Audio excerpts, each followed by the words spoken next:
At 0123 on April 26, 1986, the reactor of Power Block 4 of Chernobyl NPP is destroyed following a series of thermal explosions. The resulting radioactive cloud moves across the European part of the USSR, Eastern Europe, and Scandinavia, eventually reaching America. The consequences of the disaster are so serious that the government is forced to begin evacuating the residents of nearby towns and villages. A 30-kilometer exclusion zone is created to stop residents from returning to the contaminated area. Despite the disaster, the Chernobyl NPP continues to operate.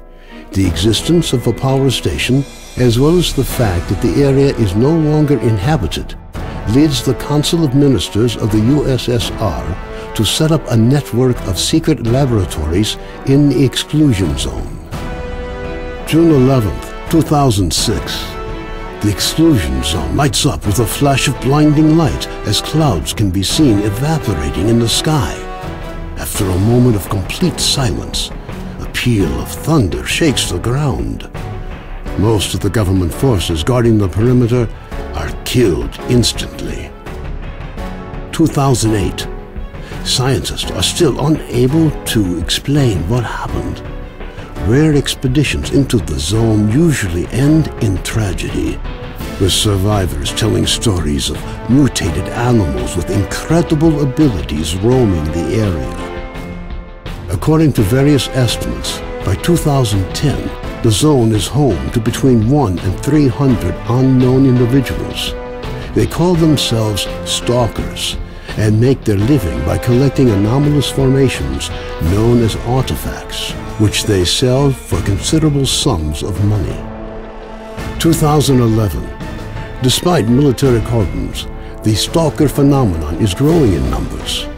However, stalkers travel primarily around the zone's edges, with the center remaining terra incognita. The few attempts to penetrate deeper into the zone have all ended in failure. 2012. A stalker called Strelok solves the secret of the brain scorcher, a man-made emitter that had blocked the way to the center of the zone for years.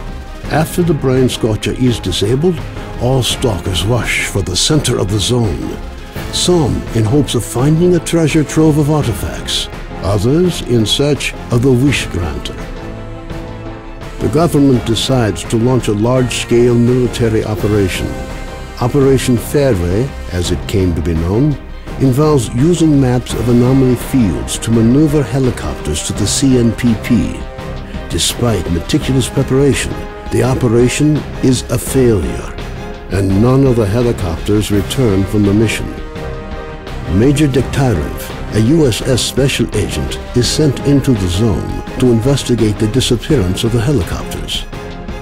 Disguised as a stalker, equipped with a regular assault rifle, 2 weeks' worth of supplies, and a radio to communicate with HQ, the Major begins his journey towards the center of the zone.